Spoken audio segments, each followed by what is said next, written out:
encantada de estar aquí con vosotras y vosotros hoy en este foro tan multitudinario y en un momento en el que, bueno, acaba el curso y es un momento pues, también de ver cómo nos ha ido y de tener nuevos propósitos y sueños para el próximo. En esa línea se sitúa mi intervención de hoy.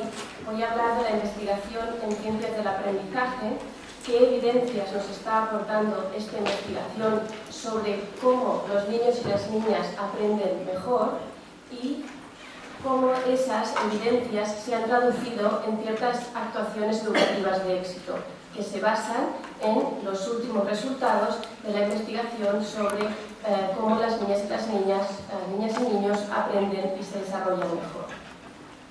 Dividiré la presentación en estas dos partes.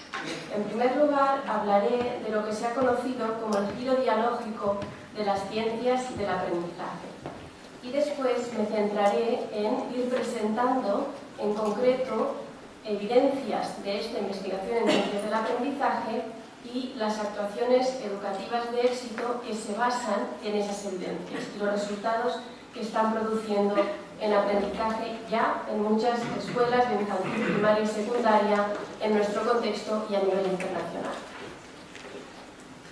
Empezaré con el giro dialógico en las ciencias del aprendizaje y empezaré hablando de mi propia experiencia y luego veréis por qué.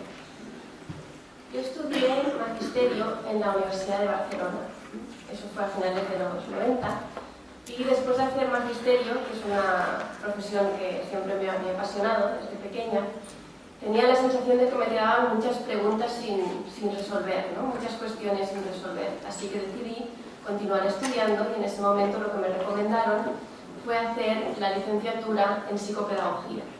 Como muchas y muchos de vosotros y vosotras que estáis hoy aquí, pues también tendréis. En esa carrera en la Universidad de Barcelona,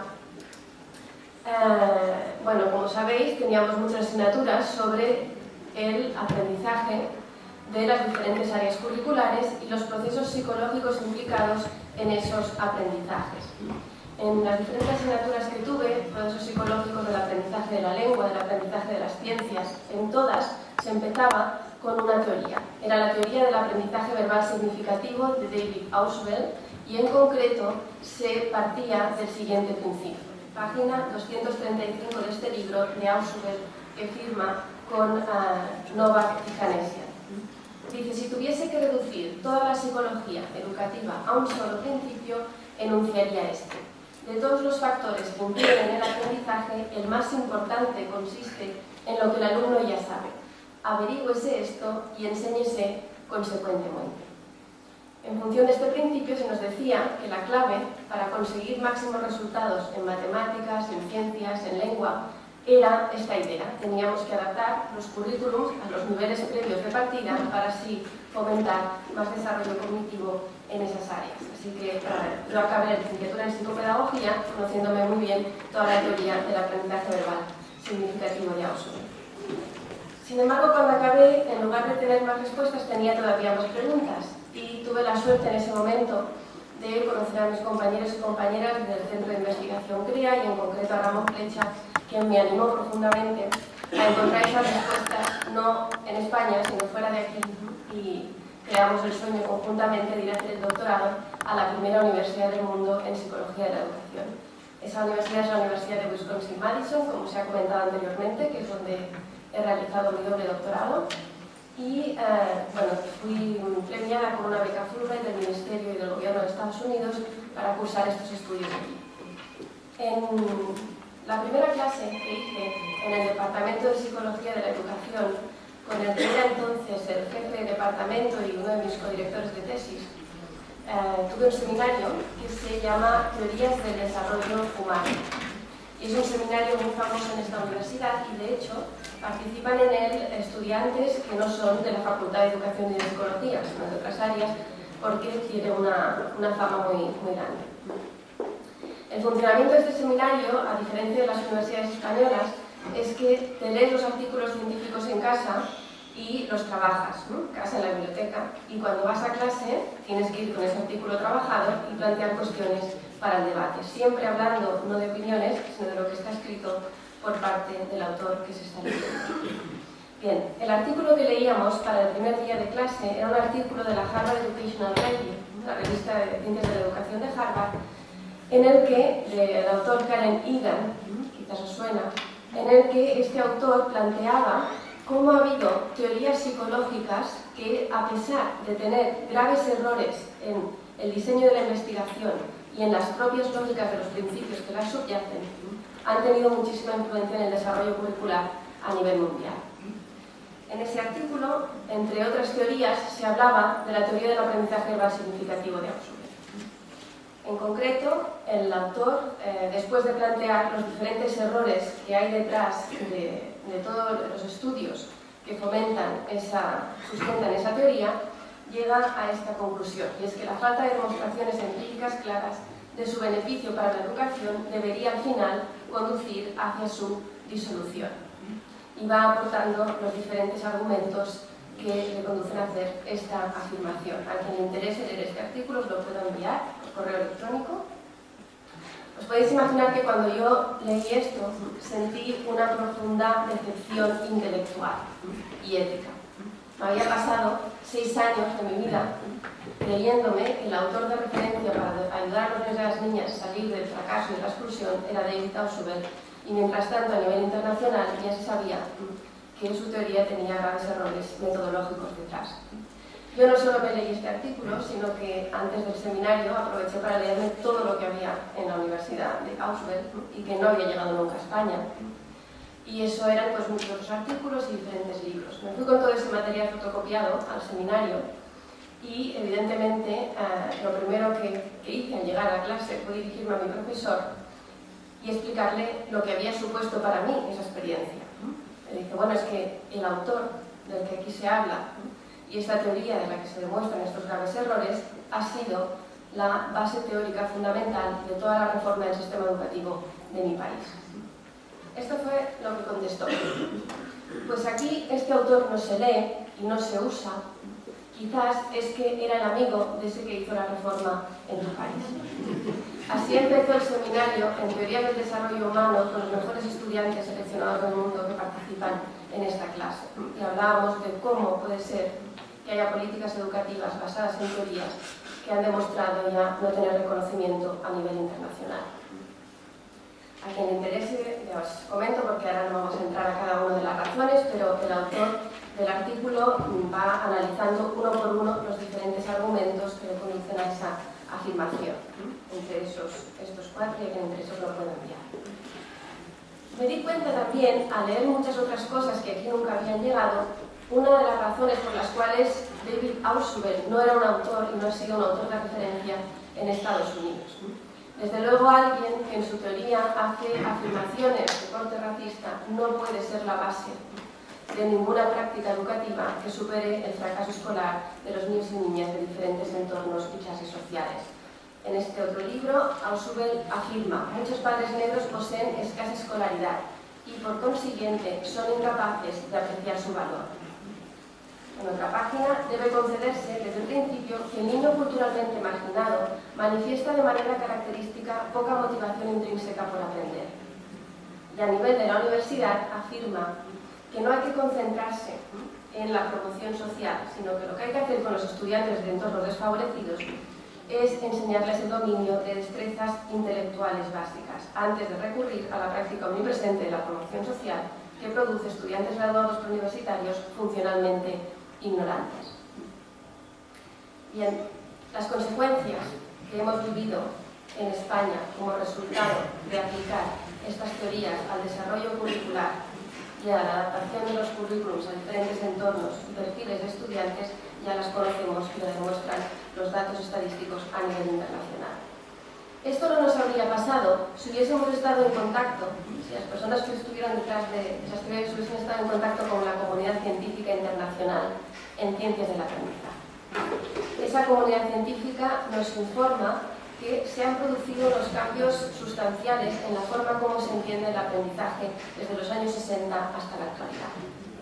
En los años 60, no analizaré los detalles, pero sabéis que se produjo una revolución en las ciencias que se denomina revolución cognitiva.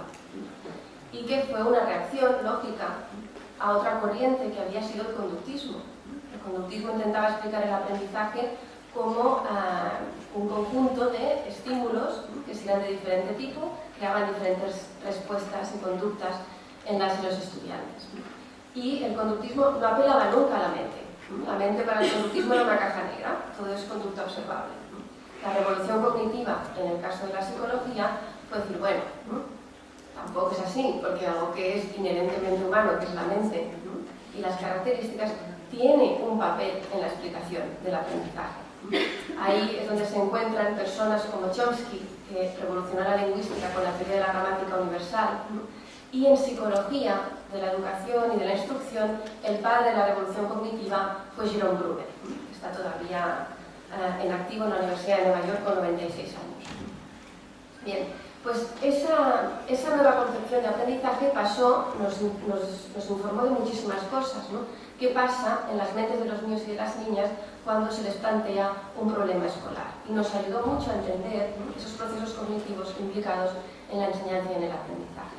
Sin embargo, a pesar de que las teorías del procesamiento de la información nos abrieron la caja negra que había sido para el conductismo la mente, alrededor de los años 80, esa comunidad científica da un giro. Es lo que se le ha conocido como giro dialógico, consistente en reconocer que ni todo se puede explicar a través de la conducta observable del ambiente, ni todo se puede explicar tampoco a través de los procesos cognitivos que suceden dentro de la mente humana. Tenemos que fijarnos en el contexto sociocultural donde trabaja esa mente y en las interacciones sociales que ocurren para poder entender por qué niños y niñas con currículos muy bien desarrollados y con materiales muy buenos aprenden unos muy bien y a otros les cuesta más, por ejemplo.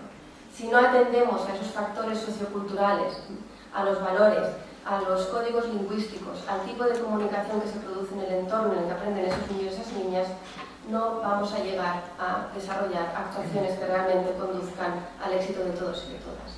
Ese giro dialógico coincide en señalar que la clave del aprendizaje, desde aproximadamente los 80 hasta la actualidad en la sociedad de la información, se encuentra en la interacción, en la comunicación y en la comunidad cultural donde se aprende y nos desarrollamos.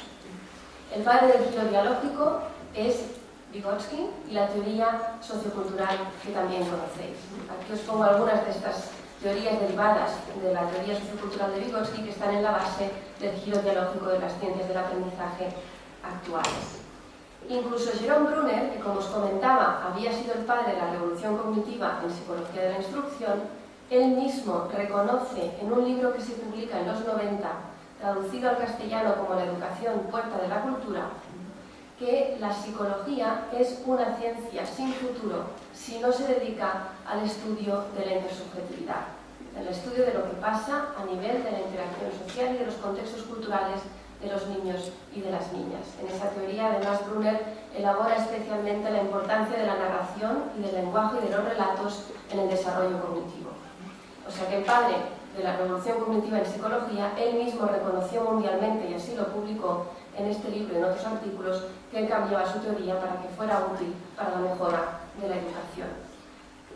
Mientras esto había sido así, también sucedía que incluso en los ámbitos donde este giro dialógico podría pensarse que era todavía más difícil, también estaba sucediendo. Por ejemplo, en la antropología evolucionaria hay un autor que se llama Mike Tomasello, del Max Planck Institute en Alemania, donde se ha estudiado cómo, a diferencia de los chimpancés que se acercan más a nivel mental a la mente humana, no son iguales que nosotros y nosotros. Entonces tenemos lo que ellos identifican aquí, representaciones cognitivas dialógicas en la propia estructura mental que hacen que los bebés, desde el momento en el que nacen, sean capaces de ponerse en el lugar de otras personas y de entender la mente de otras personas.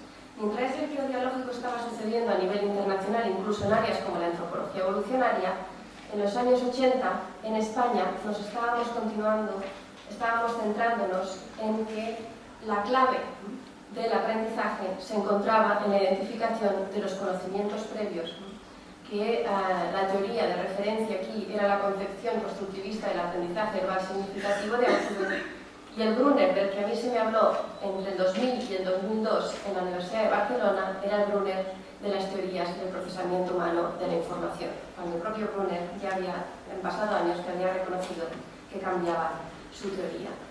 Lo que nos indica todo esto es que, igual que las sociedades cambian, las concepciones de aprendizaje que explican cómo aprendemos y bajo qué circunstancias aprendemos más y mejor, también cambian.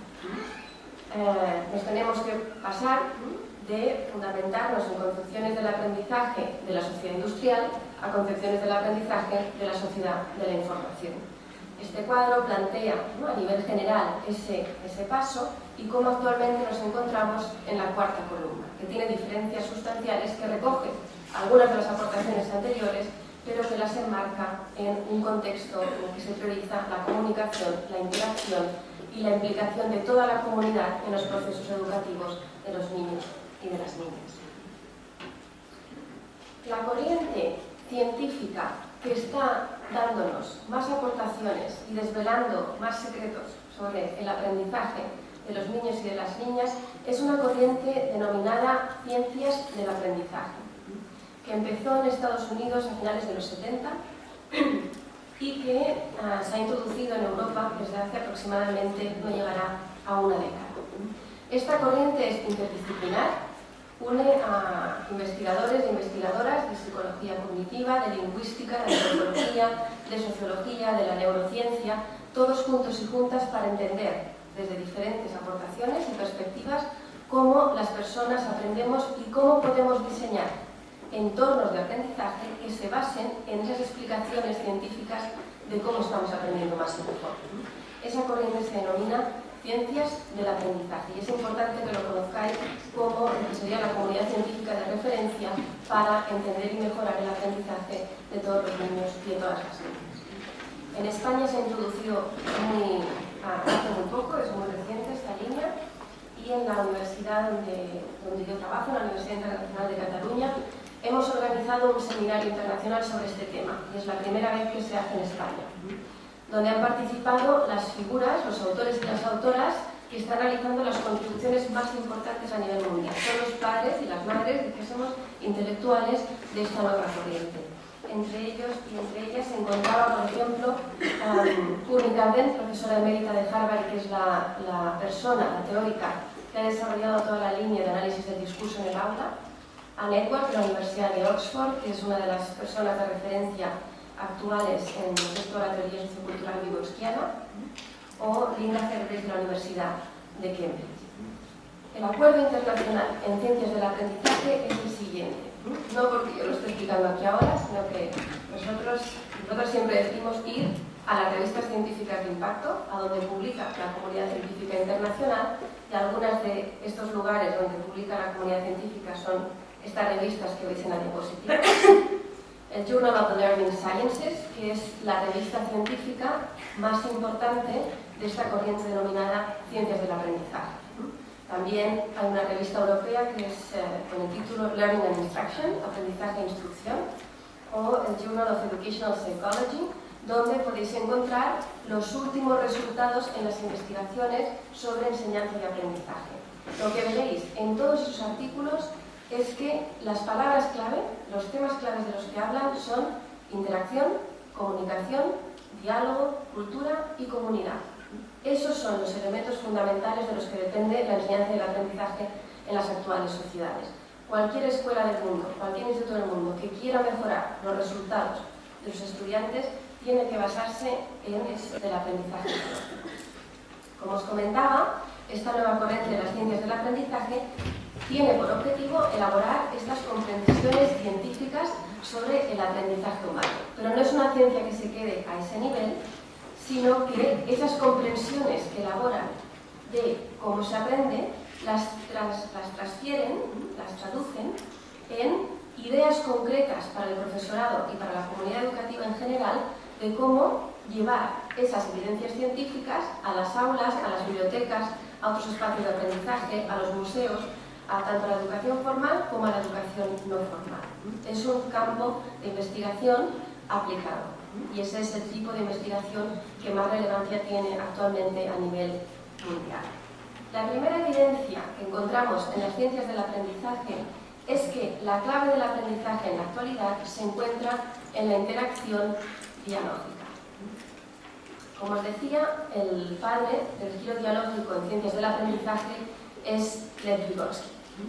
La teoría sociocultural, uno de los conceptos clave que incluye, y que lo conocéis, es la zona de desarrollo próximo. En la zona de desarrollo próximo, Vygotsky la describía así.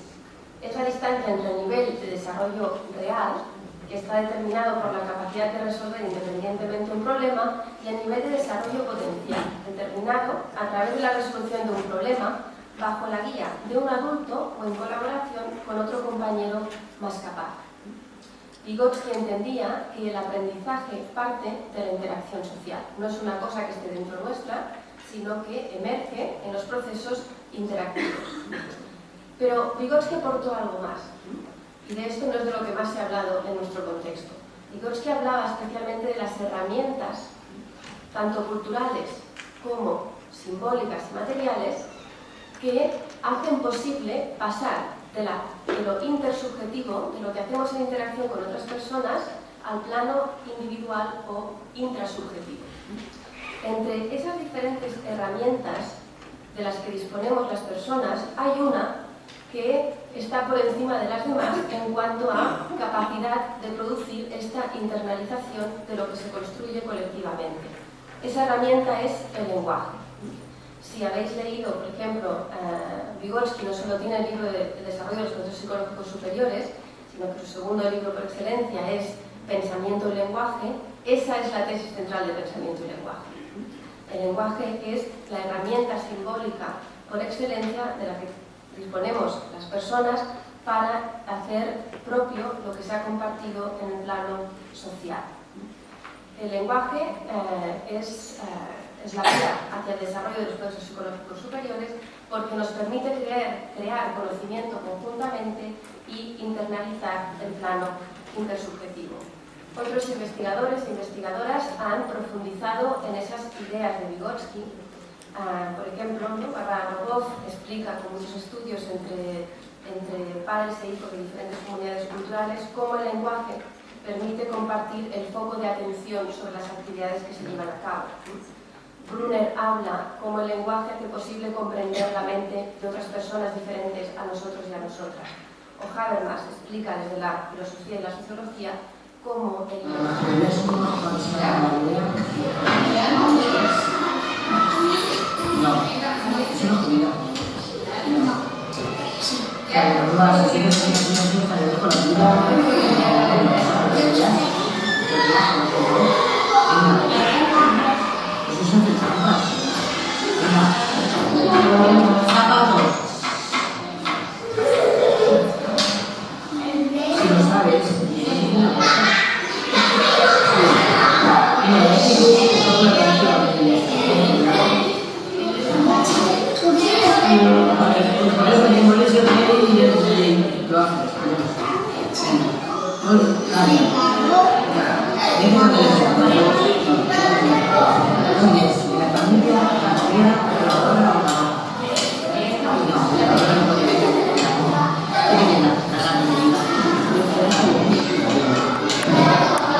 Supongo que habéis identificado muchísimas cosas interesantes. A mí me parece unos minutos simplemente fascinantes, donde es muy claro cómo necesitamos a personas como Antonia para ser capaces de mejorar los aprendizajes de niños y niñas como Julito. No solo Antonia es capaz de dar una orientación para que la guía de la compañera más capaz sea más efectiva, sino que además consigue que Julito esté más activo todo el tiempo. La investigación nos ha dicho que aprender implica una actitud activa por parte de la persona que está aprendiendo. Si Julito estuviese todo el tiempo pasivo y probando, no estaría en las mejores condiciones de aprender de forma profunda. Antonia, como no le deja, de alguna forma, que está todo el rato insistiendo que así, con esa actitud, que eso es copiar, que eso no vale, y además lo dice de una forma que queda mal, no es como regañando, es decir, es que estás perdiendo teniendo tiempo, queda mal, como la imagen que le está devolviendo, está más activo Julito. Pero además pasan más cosas, y es que hay un momento en el que Julito está con esta actitud pasota, y entonces ella le dice, tú, si sigues así, así, así, y él dice, bueno, es que yo soy el rey. Entonces cuando yo estaba grabando, pensaba, esto de yo soy el rey, lo había escuchado más veces en la clase. Pero ese día, por cómo Julito lo dijo y cómo Antonia contestó, digo, bueno, después voy a preguntar esto. Entonces le pregunté a Antonia, ¿esto de yo soy el rey qué quiere decir? Digo, bueno, esto es una cosa que a los niños y las niñas no paran de repetir en la calle. Y bueno, es, yo soy quien manda, yo soy el guay. Entonces, nada, no hay que hacer ni caso, pasar. Bueno, pues eso es lo que ella hace. Si Julito, imaginároslo en cualquier otra aula, hubiese dicho es que yo soy el rey, y hubiese contestado si una persona adulta, la situación más probable es que se para la dinámica, se entiende como un reto, como una situación disruptiva, empieza a haber un castigo, se hace un debate, que al final lo que sucede es que Julito, que es el niño que más le cuesta de ese grupo, no acaba la actividad. Antonia, con solo esto que le dice, bueno, pues si eres el rey, da ejemplo y ponte, consigue con 4 palabras lo que cualquier otra persona probablemente no habría conseguido. Necesitamos personas como Antonia y su inteligencia cultural para conducir a los niños y las niñas a niveles superiores de desarrollo. Esta es Vanessa, la maestra de cuarto, que también trabaja con este tipo de voluntarios y voluntarias, y ella explica cómo estas madres, por ejemplo, contextualizan el aprendizaje mucho más. Ya sabéis que uno de los resultados de la investigación es que a menudo los aprendizajes no suelen ser profundos porque el lenguaje que se utiliza en los libros de texto y el lenguaje escolar suele estar como en una cápsula, totalmente desconectado del mundo de la vida de los niños y de las niñas. Y eso hace que no sea relevante para ellos y para ellas. Lo que hace cuando entran personas como Antonia es dar contexto, darle mayor sentido al aprendizaje escolar. Pueden ser personas como Antonia o personas como Blasa. Aquí no veréis el vídeo de Blasa, pero es una abuela gitana analfabeta que también participa en este aula y que no necesita saber leer y escribir para conseguir el éxito que consigue en los grupos interactivos. Ella a menudo, recuerdo un día que estaban trabajando el concepto del ahorro en un grupo y lo estaban discutiendo. Ella decía, yo no puedo ayudaros porque no puedo leer lo que ponen en el papel, pero leérmelo vosotros. Y cuando vio que se trataba del ahorro, dijo, mira, Juan, ayer vi a tu madre que salió de la tienda de Bellota, que es una señora que vende su piso, y tenía una oferta, que era llevarse 2 paquetes de detergente por 1. Pues tu madre ahorró. Eso es lo que significa, que pagó 5 euros y se llevó 2 a casa, 2 paquetes a casa. Y los niños dijeron, vale, entonces ya sé de qué va. No es que no tengan que aprender el concepto del ahorro tal y como se define en el libro de texto, claro que sí. Pero personas que son relevantes para ellos y para ellas en la comunidad pueden darle este sentido que hace que sea más relevante y alcanzar comprensiones más profundas. Estas son las razones por las cuales Amelia, la maestra de segundo de primaria que trabaja con estas 3 madres, define la ayuda de ellas así. Dice que es alucinante, indefinible, insustituible. Ni les puedo sustituir yo, ni una persona que venga con 20 licenciaturas. No se puede sustituir, es imprescindible totalmente. Necesitamos personas como Antonia, como Vane y como Carmen. Nunca se me olvidará cuando entrevisté a Vanessa, que es la madre que veis aquí en el centro, 28 años, 3 hijos, y me explicaba en una entrevista cómo lo duro que es para ella, a veces por la noche, tenerse que ir a dormir sin poder darle cenar a sus 3 hijos. O cuando puede darles de cenar, pero ella se va sin haber cenado. Pensaba que nunca viviría yo de vidas y podría explicar una situación como la que estaba explicando Vane. Bien, pues Vane al día siguiente, a las 9 de la mañana, está en la escuela como voluntaria en grupos interactivos, en la biblioteca tutorizada y en todo lo que haga falta. Cuando ella me argumentaba en la entrevista por qué, es porque precisamente yo sé que es con una mayor educación, como mis hijos y mis hijas y los niños y las niñas de este barrio no pasarán por esa situación que yo tengo que pasar. Eso desmiente cosas como la que hemos visto inicialmente, esta idea de que muchos padres negros poseen escasa escolaridad y como poseen escasa escolaridad son incapaces de apreciar su valor. Si nos pasamos simplemente 2 o 3 minutos, 5 hablando con personas como Vane, vemos que para ellos y para ellas la educación es la vía para salir de la exclusión social. Esto nos demuestra en todas las teorías de la inteligencia cultural y de la inclusión de estas personas en las aulas cómo es necesario acabar con el pensamiento del déficit, ¿no? Que lo único que ha servido es para hacer, ¿no?, que personas diferentes a nosotros y a nosotras, con culturas, con individual e interna, ¿no?, sino que la inteligencia está distribuida. La inteligencia está distribuida entre mi mente, otras personas y otros materiales. Lo que yo soy capaz de hacer ahora con esta presentación, no solo he sido capaz de hacerlo yo, lo he hecho yo con el ordenador y recoge todo el conocimiento de todas estas personas de las que estoy hablando, de todos estos autores y autoras y de lo que estas personas de estas escuelas están haciendo. La inteligencia, por tanto, está distribuida socialmente y materialmente. Brunner lo define muy bien en su libro La educación puerta de la cultura y dice que la inteligencia lo que refleja es una microcultura de práctica.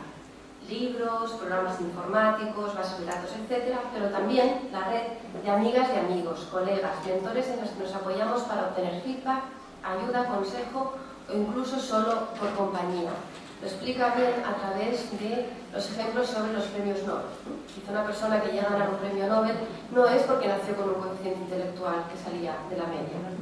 Es porque si vamos a estudiar su historia de experiencias e interacciones, resulta que encontró profesores que creyeron en esa persona, que tuvieron altas expectativas, que luego tuvo la suerte de poder acceder a una beca.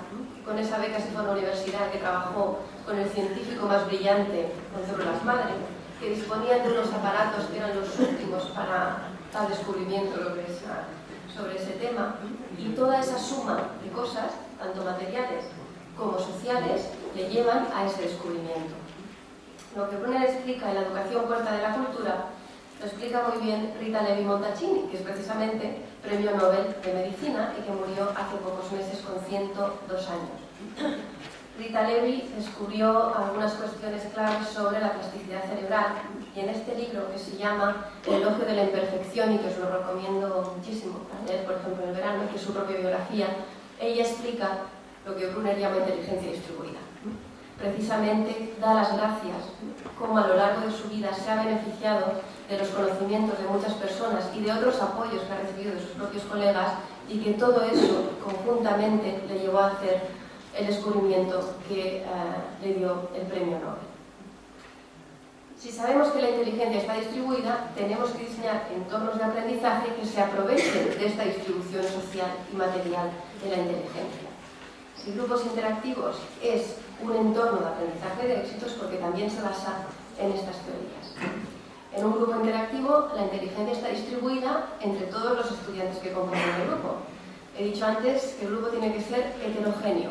Claro, porque lo que yo no sé resolver, ese problema de matemáticas que yo no sé, si mi compañero tiene un nivel de competencia superior al mío, en el diálogo y en la interacción entre todos y todas, ese conocimiento florece, se pone al alcance como un recurso cognitivo para todos y todas y cada miembro del grupo puede resolver con éxito la actividad. Lo que yo no sé individualmente, ¿no?, se convierte en un recurso cognitivo cuando podemos interaccionar y dialogar. Ahí tenéis una especie de gráfico que ilustra, ¿no?, cómo en un grupo interactivo está la inteligencia cultural de 4 o 5 estudiantes, la inteligencia cultural de la persona adulta que dinamiza las interacciones y además, si durante esa hora y media el maestro o la maestra, el profesor del aula queda libre, también dispone de la inteligencia cultural de ese maestro o esa maestra. Evidentemente, estas posibilidades de aprendizaje se multiplican por tantos grupos interactivos como hay en el aula. La inteligencia está distribuida, pero no solo, y esta es la clave de grupos interactivos, y esto es una aportación que está avanzando la ciencia en este sentido sobre inteligencia, ¿no? En grupos interactivos la clave no es solo la distribución de la inteligencia, es que es gracias al diálogo y al diálogo igualitario que todas las personas pueden beneficiarse de los conocimientos del resto. Sí, siempre habrán los mismos. Esa niña que cree que sí que lo sabe todo, pero otro no le puede hacer una pregunta, no se daría cuenta que tiene un error en la argumentación. Y el resto podría quedarse con una explicación que sería errónea. Es el diálogo lo que hace posible poner esta inteligencia distribuida al alcance de todos y de todas. Si nos fijamos en esta primera cita, queda muy claro. Por ejemplo, aquí Rosa, de segundo de primaria, explica cómo Mohamed, un niño de su clase, sabe muchas matemáticas, pero lo que no tiene es la competencia lingüística para explicar esas matemáticas que sabe. Eso se resuelve en el grupo interactivo gracias a la distribución de la inteligencia. Como hay otros niños y niñas que saben árabe y que saben castellano, lo que hacen es hacerle de puente, le traducen al resto en castellano la explicación de Mohamed y así todos y todas pueden resolver con éxito la actividad. El resultado es a nivel de aprendizaje, pero también es a nivel de relaciones entre culturas. Imaginaros que mientras que Mohamed no puede expresar el conocimiento que tiene, la imagen que tenemos es de menos capaz. Es que no sabe igual. Sin embargo, si ponemos a su alcance los recursos de otro compañero que tiene las dos lenguas, podemos hacer visible ese conocimiento y con eso demostrar que Mohamed también es capaz, como cualquier otro niño o otra niña, y que de hecho el grupo se ha beneficiado del conocimiento de Mohamed para resolver con éxito la actividad. Evidencia 3. El desarrollo cognitivo resulta de la transformación del entorno sociocultural. Es la tercera evidencia de las teorías y las ciencias del aprendizaje. Y aquí nos tenemos que detener a desmantelar algunas ideas que llegaron sobre Vygotsky a España a finales de los 80. Cuando se hablaba de Vygotsky en nuestro contexto, se decía, y eso es Vygotsky que a mí me explicaron, que Vygotsky decía dos cosas en la teoría sociocultural. Una es que el aprendizaje y el desarrollo están vinculados al entorno sociocultural. Hasta ahí, cualquier persona, las que hayáis leído el desarrollo de los procesos psicológicos superiores, sabéis que eso es cierto. Esa es una de las claves de la teoría de Vygotsky. La segunda cosa que se nos decía es que Vygotsky decía que para promover el aprendizaje y el desarrollo, lo que hay que hacer es adaptarse al contexto sociocultural y así se fomentará el desarrollo cognitivo. Bien, en base a esa idea, y en base a esa idea de un Vygotsky adaptador, se desarrolló todo lo que se conocía como adaptación a la diversidad. Si lo que hay que hacer es adaptarse al contexto, pues entonces llevaremos a cabo adaptaciones curriculares, créditos flexibles, grupos de nivel bajo, fuera del aula, fuera del centro, etc. Eso llevó incluso, y que conozco claramente los ejemplos de Cataluña, a cómo con esta idea de que hay que hacerlo relevante para el contexto en el que se encuentra cada niño y cada niña, pues en un instituto del barrio de la Mina de Barcelona, en vez de hacer matemáticas de tercer nivel, se hacían bailes de salón y marquetería, mientras que en un instituto de Pedralbes se hacían pues, matemáticas de tercer nivel o se promovían viajes a Estados Unidos o a Inglaterra para trabajar un nivel de inglés más avanzado. La comunidad científica internacional había demostrado que la adaptación al contexto siempre produce peores resultados en todos los niños y en todas las niñas. Esta es Jean Oakes, que fue la primera investigadora en Estados Unidos en llevar a cabo etnografías en diferentes institutos y demostraba cómo los chicos y las chicas que se les ponen en los grupos de nivel bajo con currículum adaptado no son solo aquellos que tienen un nivel más bajo, sino que no casualmente son también los estudiantes de familias más pobres, de minorías culturales, gitanos, inmigrantes, etc. Y además se demuestra en la investigación que normalmente a los grupos de nivel más bajo se les pone profesorado que es menos experto. Hay muchísimas evidencias que lo demuestran en este sentido. Slavin en el 92, junto con otro investigador, Braddock, analizaron muchísimos centros educativos de Estados Unidos y demostraron cómo la adaptación al contexto, concretada en agrupaciones por nivel que bajan el nivel según el contexto de los estudiantes, son inútiles para muchos estudiantes, inhiben el respeto, el entendimiento y obstaculizan la amistad intercultural. Gloria Lachow-Billings explica en este libro, que precisamente habla de maestros y maestras de niños afroamericanos, cómo la agrupación en los niveles bajos siempre supone reducir los niveles de enseñanza y eso genera un círculo cerrado pobre del rendimiento académico. Aquí en España, en el año 90, Ramón Flecha lo había explicado en este libro, La nueva desigualdad cultural. Antes de que se implementaran todas esas adaptaciones al contexto, ella explicaba en el capítulo 6 cómo la diversidad de niveles que se iba a imponer iba a crear muchísimas más desigualdades. Afortunadamente, pues a nivel internacional todo esto ha sido más público para la sociedad en general a través de cuestionarios como PISA, que han demostrado que los sistemas educativos que adaptan al contexto los currículums y la enseñanza, y lo hacen antes en el sistema educativo, son los países que obtienen peores resultados. No existe ningún Vygotsky adaptador, es simplemente falso. Cualquier persona que haya leído el desarrollo de los procesos psicológicos superiores no encontrará ninguna página de Vygotsky que justifique ninguna adaptación para promover el desarrollo. Es el contrario. Dice, página 89, que el aprendizaje que se orienta hacia niveles de desarrollo que ya se han alcanzado, es decir, los previos, es inefectivo desde el punto de vista del desarrollo integral del niño. Es más, no se dirige a un nuevo estadio del desarrollo, sino que por el contrario permanece detrás. Esto que decía Vygotsky en una entrevista que se le hizo a Connie Carter, la autora de la que hablaba anteriormente, cuando estuvo en febrero en Barcelona, y se le preguntaba sobre las adaptaciones curriculares, respondía esto: me parecen nefastas. La evidencia científica demuestra que no deben hacerse. La idea de que como profesor no debes esperar tanto de niños con pocos recursos o de origen inmigrante y que debes adaptar el currículo a un nivel más bajo es sencillamente errónea.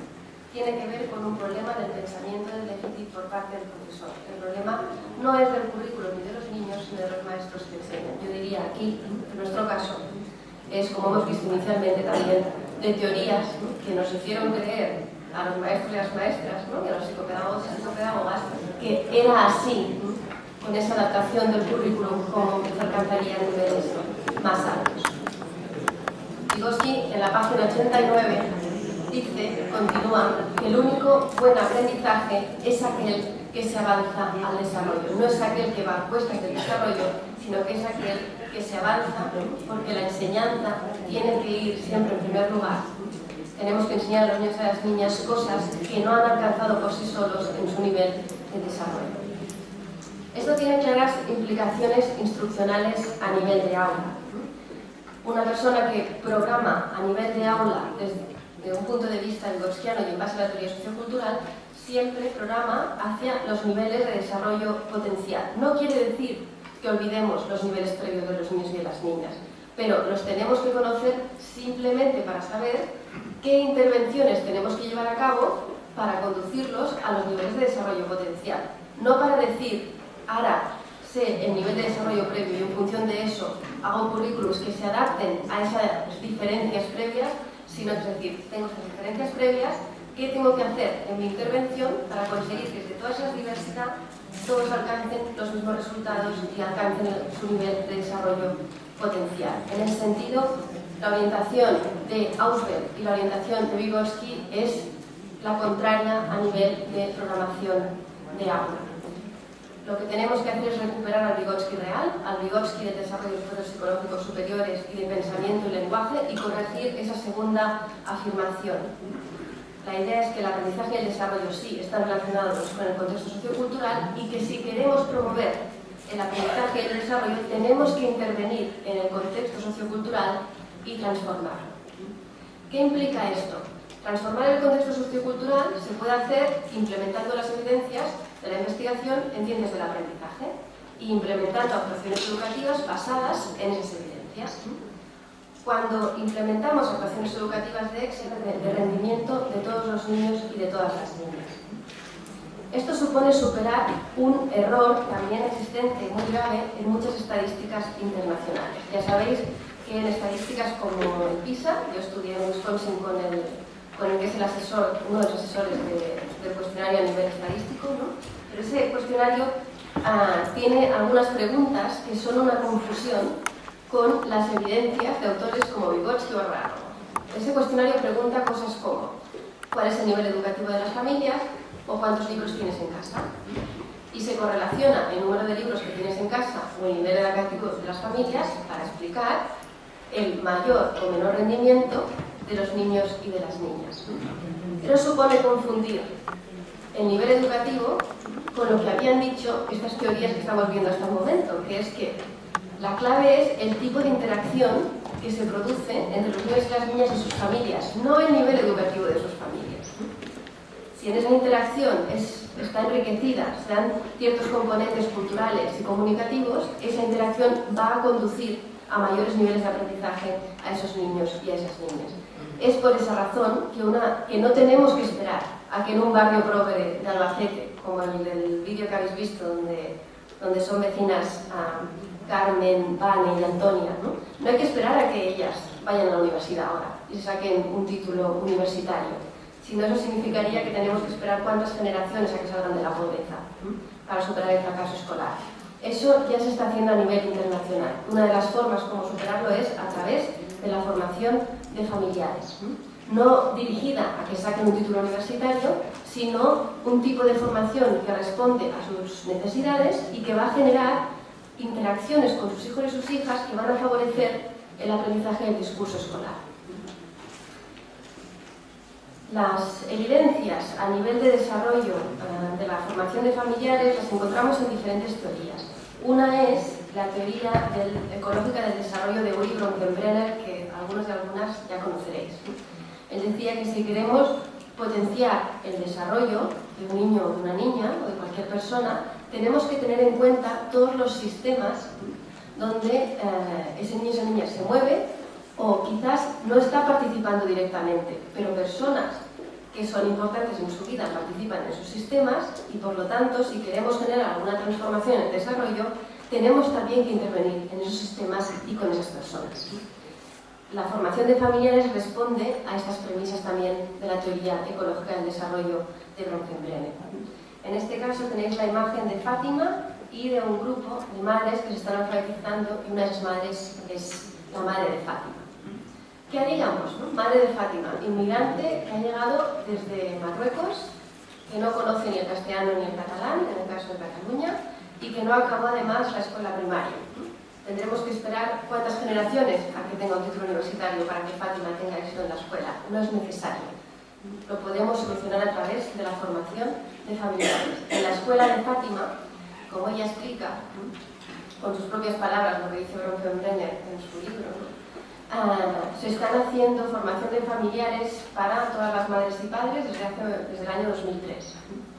Por ejemplo, para las madres inmigrantes hay clases de castellano y de catalán, donde aprenden castellano y catalán no con libros de educación infantil, sino que están leyendo los clásicos de la literatura universal. También hacen inglés, hacen informática. ¿Qué produce eso? Pues que cuando Fátima está en el cole a las 3, ella sabe que su mamá está en la clase de alfabetización de lengua castellana. Cuando llegan al cole, Fátima va con su cartera y sus libros y su madre va con el libro de la tertulia literaria y dialógica. Cuando salen de la escuela, Fátima está con muchísimas ganas de ir a la biblioteca para que su mamá le explique cuál ha sido el debate que han tenido en el aula. Y después llegan a casa y pasa algo que antes no pasaba, y es que la mesa del comedor ya no es solo el lugar donde cenan juntas, sino que ahora sacan sus libros, una al lado de la otra, y a veces Fátima ayuda a su madre con algunas palabras que le cuestan del libro, y a veces la madre le hace preguntas a Fátima sobre lo que está haciendo que le ayudan a comprender mejor los deberes en los que trabaja. Fátima lo explica muy bien los efectos y el impacto que eso tiene a nivel de rendimiento académico de los niños y de las niñas. Dice, por ejemplo, cuando tienen 1 año la madre va al cole y puedes venir con el niño, y las cosas que le dicen aquí en las clases, ella después se lo explica al niño. Así, cuando el niño entre en P3, ya sabrá un poco, no entrará sin saber nada, ya entra preparado. Esto que está explicando Fátima, de quinto de primaria, es lo que ha demostrado mucha investigación internacional. La evidencia... Me avisas en el tiempo porque... La evidencia 4, y esta iré más rápido, nos indica que para alcanzar niveles superiores de desarrollo, la clave es el énfasis en la dimensión instrumental.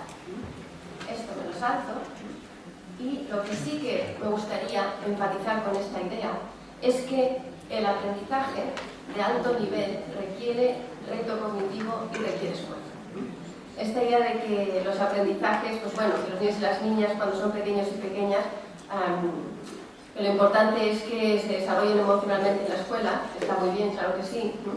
pero tenemos que plantearle retos cognitivos o no se van a poner, ¿no?, en activar los procesos cognitivos que están jugando un papel fundamental en el posterior éxito académico.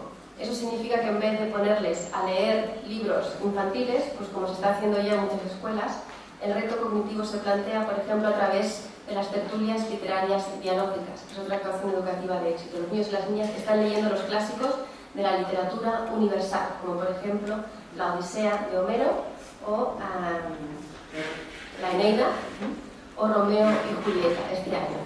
La semana pasada estuve en una tertulia sobre Romeo y Julieta. Los diálogos de los niños y de las niñas les conducen a más aprendizaje. No solo lo sabemos por las ciencias del aprendizaje, incluso la neurociencia nos ha dado evidencias de que no es lo mismo a nivel cerebral leer un libro que decía el otro día una niña en un congreso, ¿no?, La hormiga Piga, que es un libro infantil, que leer Romeo y Julieta de Shakespeare. Estas investigaciones en neurociencia demuestran que la lectura de Shakespeare activa conexiones sinápticas a un nivel y a una velocidad que no consiguen otra lectura de otros libros, precisamente por el lenguaje complejo que se utiliza. Solo decir que tenemos muchas evidencias, no solo también desde la psicología cognitiva, sino ahora también desde la neurociencia, de cómo tenemos que empezar a activar a un nivel mucho más alto el aprendizaje instrumental a los niños y las niñas desde los 0 años. Lo dejaré aquí para poder... pero creo que estas experiencias de éxito, estas evidencias de la comunidad científica se aplican ya también en otra serie de entornos socioculturales no desfavorecidos. Por ejemplo, tengo entendido que en la propia Universidad de Harvard se utilizan grupos interactivos. ¿Podría brevemente hablar sobre eso? Sí, quizás no le llamo grupos interactivos, ¿no?, pero la forma de trabajar es esta forma dialógica siempre. Cuando yo os ponía el ejemplo de esta lectura del artículo donde se habla del aprendizaje significativo de Ausubel, era este tipo de clase. La idea es trabajar en los textos y luego conjuntamente profundizar en alguna idea a través del diálogo con los compañeros y compañeras. O incluso se crean lo que se llaman grupos de estudio, que son, y ahora pienso en Wisconsin, también se hace en Harvard, ¿no?, hay una asignatura que es las asignaturas de estadística y psicología son durísimas, y hay 3. Pues había grupos de estudios específicos para estadística, que no estaban los que más les costaban, estaban todo el mundo, pero porque se sabe que eso es beneficioso para cualquier estudiante. El que más sabe, porque cuando tiene que explicar cómo se hace una regresión, pues entiende mejor los conceptos implicados, como para aquellos, ¿no?, que no han alcanzado a explicar bien esa idea, ¿no? Se aplica en las actuaciones de éxito, se están llevando a cabo en todo tipo de contextos, es verdad. He puesto ese tipo de ejemplos, pero hay escuelas, por ejemplo en Lekeitio, que es una zona costera de Euskadi, con familias todas universitarias que están trabajando con las actuaciones educativas de éxito. Ya partían de un nivel bueno en la escuela, pero a raíz de implementar estas actuaciones han triplicado los resultados. Por ejemplo, también en la universidad donde yo trabajo, que es la Universidad Internacional de Cataluña, es una universidad privada. Sí que tengo que decir que los estudiantes que tenemos y las estudiantes son de familias de clase media alta. Estamos aplicando todas las actuaciones de éxito en la Universidad Internacional de Cataluña. Entonces, en solo un año de aplicación este curso académico, los efectos que estamos viendo en los trabajos de final de grado de los estudiantes y los estudiantes de magisterio son enormes. O sea, yo me he pasado corrigiendo que tenía 35 trabajos de final de grado y es increíble cómo citan las teorías, cómo las utilizan para explicar los temas de investigación que ha seleccionado cada estudiante, cómo hacen referencia a los autores más importantes, y es porque hemos trabajado a través del diálogo en la clase. Yo no explicaba Vygotsky, mis estudiantes han cogido el libro de Vygotsky y se lo han leído en casa, y cuando han venido a clase hemos estado con el libro en las manos y hemos estado dialogando en círculo sobre los diferentes conceptos. Claro que yo tenía unos objetivos claros de los que había que aprender, pero se ha basado en el debate de esos conceptos con el libro en la mano. Y eso es un poco serio. ¿Buena pregunta?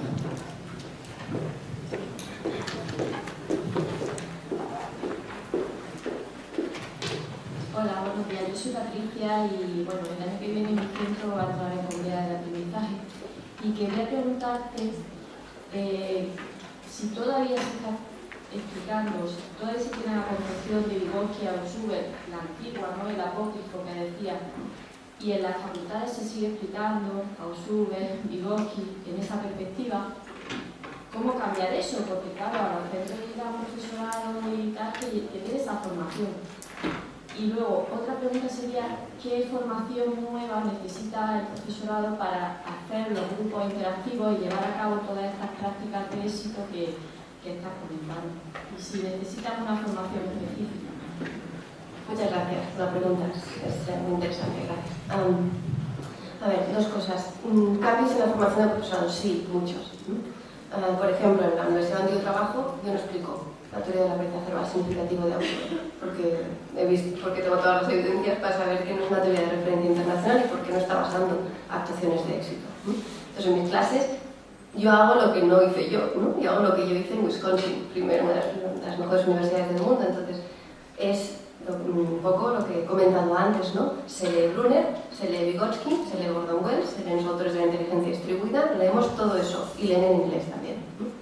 Entonces, leen los clásicos de la psicología y también les hemos enseñado, eso lo estoy haciendo yo, pero lo están haciendo mis compañeros y compañeras de CREA y de otras facultades de la universidad pública, lo mismo, les enseñamos a entrar a las bases de datos.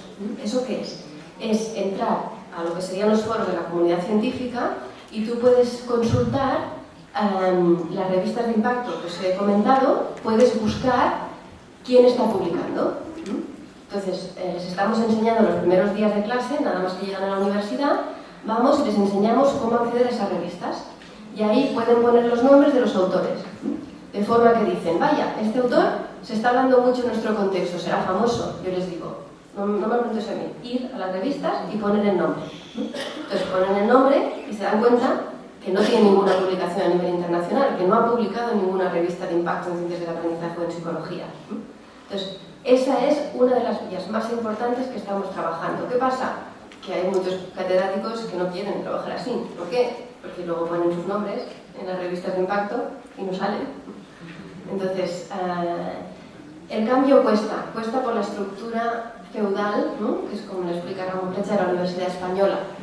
Y esa propia estructura de poder no ha dejado que entren otras teorías y otras líneas, pero eso se está acabando, ya ha empezado a acabarse. Entonces se acaba porque las personas, cada vez más que estamos en la universidad, es por méritos científicos, ¿no? Y es por publicaciones, y para poder tener una plaza o una acreditación tienes que publicar en las revistas más importantes del mundo en tu área, ¿no? Y eso implica pues, haber hecho cosas relevantes, ¿no? Y después a través de una formación inicial del profesorado basada en la lectura directa de las lecturas. Yo nunca leí a Vygotsky, yo nunca leí a Brunner, siempre fue lo que me explicaron otras personas de sus autores. Eso se tiene que acabar. Un profesor, un maestro, una maestra tiene que haber leído el capítulo 4 del desarrollo de procesos psicológicos superiores, como tiene que haber leído a Brunner, el antiguo y el actual. Tiene que conocer los que son los referentes de su materia. Eso es lo que estamos haciendo, y es con el libro en la mano directamente, ¿no? Eso es un tema. Ahora bien, que en las oposiciones se siguen preguntando algunas de estas cosas, sí. Entonces, si alguien tiene que pasar unas oposiciones, yo no diré que no lo ponga, porque claro, eso hay que escribirlo para poderlas aprobar, ¿no? Pero bueno, tenemos que saber eso al mismo tiempo que saber que no está basando ninguna actuación de éxito a nivel internacional, ¿no? La segunda pregunta, los grupos interactivos. Si para hacer grupo interactivo en mi centro el año que viene, el profesorado necesita una formación específica. Sí, claro, si hay que hacer determinadas cosas que son las que contribuyen al éxito y no sabemos hacerlas, pues habrá que formar al profesorado. Claro, por supuesto. Sí, por esta formación que yo decía ahora es la que, poco cuando los centros educativos se transforman en comunidades de aprendizaje, hay formación científica en todas en las teorías que están en la base de estas actuaciones de éxito. Entonces se forma en todas estas teorías y evidencias científicas, ¿no? Y la forma como implementarlo. Uno de los tipos de formación que más éxito están dando, tanto en las escuelas de comunidades de aprendizaje como en otros grupos de profesores que se están organizando por su propia cuenta, son las tertulias pedagógicas, ¿no? Que es profesorado que, sabiendo todo esto como he estado hablando hoy, han decidido juntarse y leer directamente a Vygotsky, a Brunner, a Mead y a todos estos autores. profesores leen, se juntan en tertulia, leen estas obras directamente y las comentan entre ellos, entre ellas, con el procedimiento dialógico. Esto en concreto hay un seminario en Valencia que es la referencia ahora mismo, en este sentido, que junta como a unas 60 personas los sábados y que están leyendo todos estos libros conjuntamente. Claro, lo que puedes llegar a comprender en interacción con muchas más personas que lo que puedes llegar tú a comprender de una lectura de un capítulo de Vygotsky en casa, ¿no? Es muy diferente, pero sí que implica esta formación en estas bases. ¿Alguna última pregunta?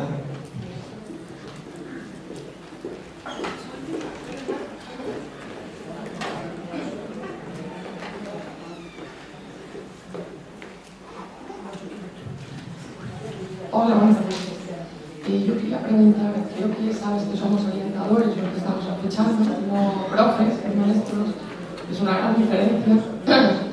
¿Para qué vamos a hacer con lo que hay aquí, no? Me parece que es absolutamente necesario todo lo que hemos escuchado, debemos de conocer todo lo que has dicho, vamos, es absolutamente importante. Y luego esto tiene que llegar, no se tiene que quedar en nosotros, porque si no, bueno, yo como mucho disfrutar, que he disfrutado mucho con lo que has dicho, muchas cosas ya las conocía, otras son nuevas, pero yo pienso, ¿hay alguna línea de investigación que ya se dedique a ver cuáles son las claves de éxito para que los orientadores, una vez que escuchan estas cosas, puedan ayudar a mejorar o a cambiar en la línea que estamos diciendo? Porque somos unos personajes un poco curiosos, somos pocos y casi siempre solemos ir a formación de este estilo, que es la que hasta ahora ha funcionado, ¿no?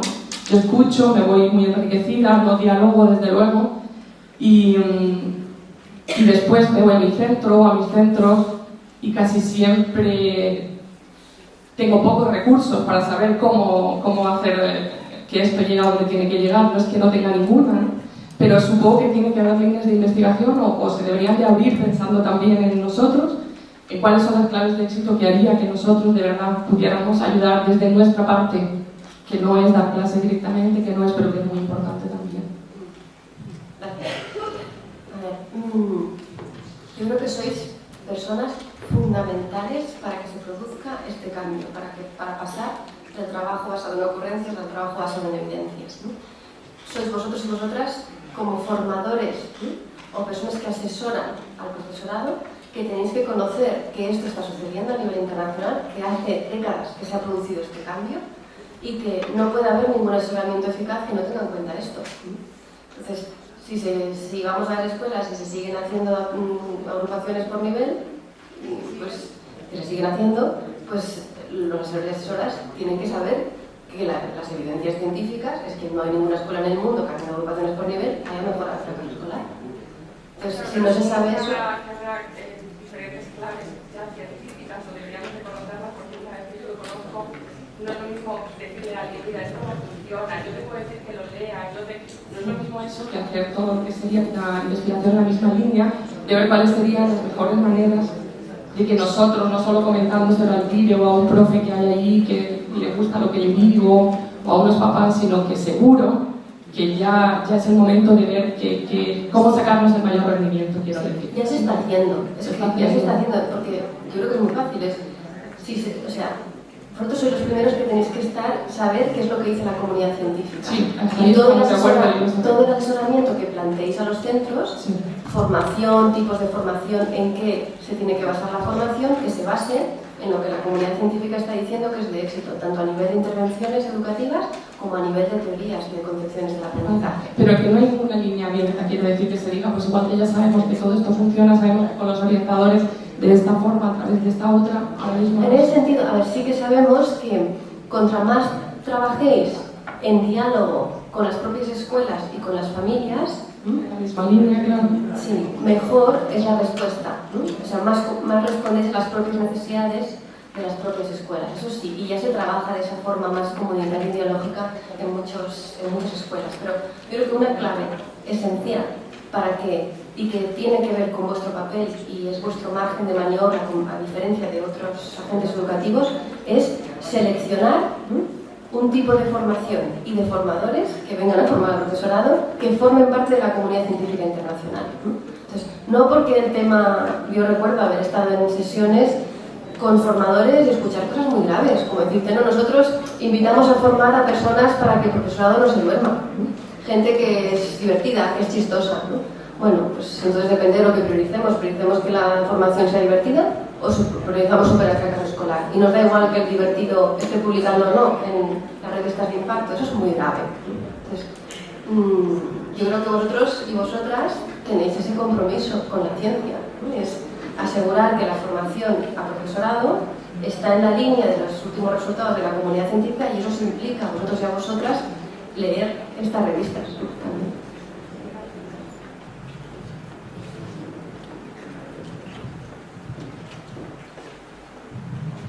Hola, bueno, mira, yo era una reflexión en voz activa en la línea de lo que dice Asun. Primero, darte las gracias porque nos ha aclarado muchas cosas y nos ha marcado un fondo, un fin, ¿no? Nos ha cargado la mochila hacia dónde tenemos que tirar. Pero yo hay algunas cosillas que sí quiero reflexionar en voz alta muy brevemente.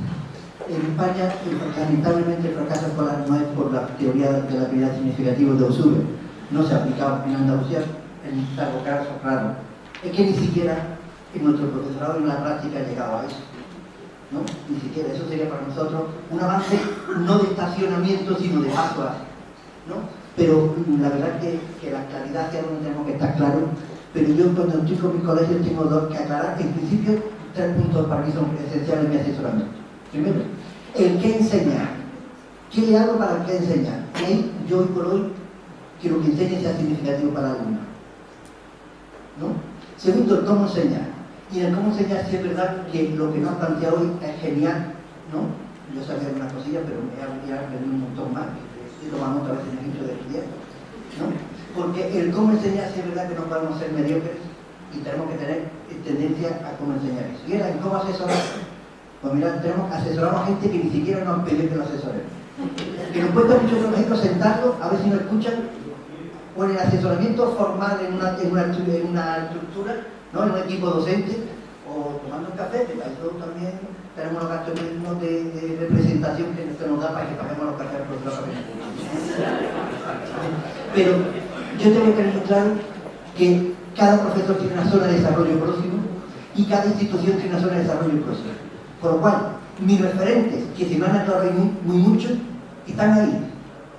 Y con el profesor en práctica tengo que dar pasito a pasito. Y a lo mejor en esos pasitos, como técnica y estrategia mía, no puedo descartar ni debo descartar nada de las evoluciones científicas, aunque no sean rigurosamente científicas o estén superadas. Yo preferiblemente no puedo ni debo descartar nada si está en su zona de desarrollo próximo. Lo que quiero es, y lo tenía claro, y doy cada vez más, que no me puedo quedar en ese proceso que no es el mejor, en ese punto que no es mejor, pero la zona de desarrollo del profesorado, a ver si se nos ponen a tiro ahí. Gracias por todo lo que nos ha aclarado. Gracias. ¿Tenemos tiempo? Sí.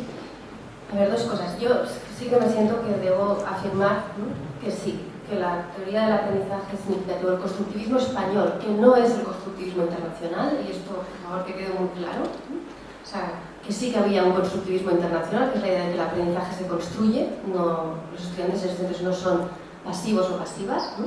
Esa es la idea del constructivismo internacional, pero lo que se introdujo en España como constructivismo fue otro, es la concepción constructivista de la enseñanza y el aprendizaje escolar, ¿no?, que juntaba una serie de componentes, del cual era central ese principio de Ausubel, que no tienen nada que ver con lo que se conoce como constructivismo a nivel mundial.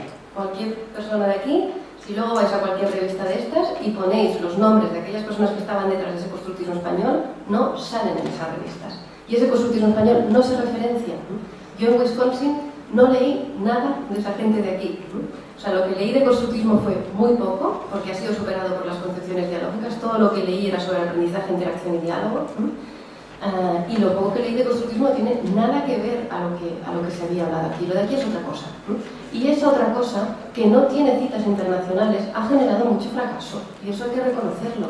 Y esa idea de que la clave es el nivel de partida ha hecho muchísimo daño, porque ha significado reducir los contenidos de aprendizaje, los objetivos, en función del contexto, acabando siendo pues, que en un barrio pobre con niños gitanos y familias no académicas se ha enseñado menos matemáticas y menos lengua, y las diferencias entre los niveles altos y clases altas y familias académicas y los que no han aumentado.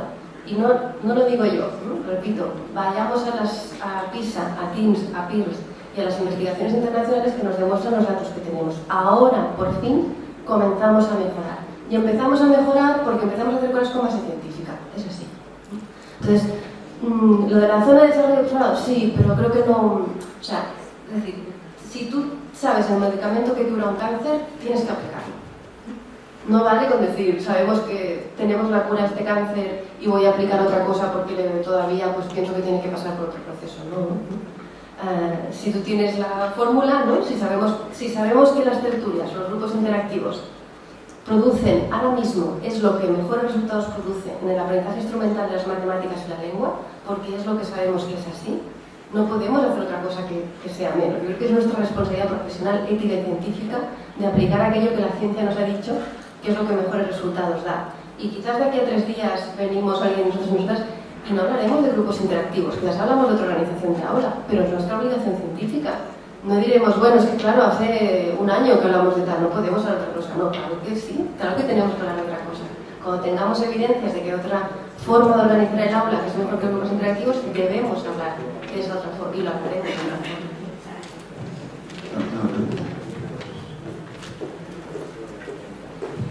Sí, mira, yo voy a plantearte 2 cosas. Una que me ha gustado mucho, y además en estos días que estamos seleccionando a los alumnos, sobre todo los de secundaria, entrevistando a las familias para la diversificación, me he dado cuenta que la mayoría de los padres ahora son vigosquianos.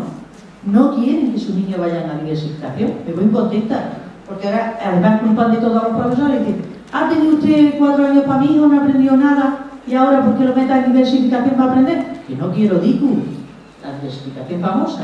Por lo cual me voy muy contenta, porque ahora se lo digo yo a mi directora. Y ya no tengo DICU porque los padres son vigosquianos. Pero, ¿verdad? Pues muy bien. Digo, y ahora le pongo yo un adjetivo, un nombre. Yo me he leído a Vygotsky y me he leído a Albert. Y a mí me gusta mucho Albert. Y todo lo que dice, no lo dice por racismo de los negros. Yo he trabajado en el polígono, y muchos que estamos aquí, ¿verdad? Hemos trabajado. Lo que dice es una descripción real. Y Albert nos ha ayudado mucho a poder llegar a otras cosas. Yo no le veo, y que te conste que yo no soy nada racista, no le veo connotaciones racistas, ni le veo connotaciones, lo que le veo connotaciones descriptivas. Pero bueno, no vamos a entrar en temas pedagógicos porque eso es perdernos. Lo que sí te digo también que Vygotsky también me parece antiguo. Yo estuve el año pasado un mes en Nueva York, bueno, estuve en América, estuve en varios congresos, y también Vygotsky está superado, porque Vygotsky era del año 90. O está anticuado, depende. O sea, está anticuado o está muy moderno, como puede estar más antiguo como moderno Freinet. Todos estos métodos los hemos trabajado con Freinet. El aprendizaje significativo, que las madres entraran y de otra manera. Pero esto es muy peligroso. Estamos diciendo que entren los padres a la clase para hacer la función de ayudante y que el niño tenga un aprendizaje vicario. Sí, todo esto ya lo hemos visto. Ahora hay nuevas teorías. Cuando yo estuve en América se hablaba de Lucas, se volvía a hablar del aprendizaje significativo, se hablaba de Glandoma, se hablaban de otros recursos. Yo esta teoría, estamos en los 90 y ahora vivimos en el 2013. O sea que también lo veo, que no nos vayamos, que a los padres les gusta estas cosas, pero que no nos vayamos tan entusiasmados, que sigamos avanzando. Bueno, a ver, yo de lo que estoy hablando, primero, en Estados Unidos hay de todo. Hay universidades muy buenas y universidades muy malas. Yo cuando hablo de estas universidades me refiero a las que están en las máximas posiciones de los rankings mundiales. No hablo de cualquier universidad, ¿no? En Estados Unidos hay de todo. Entonces hay que estar en aquellos foros donde se encuentran las personalidades científicas que están influyendo más a nivel mundial. Esos son los espacios donde yo me encuentro y es de esos de los que estoy hablando.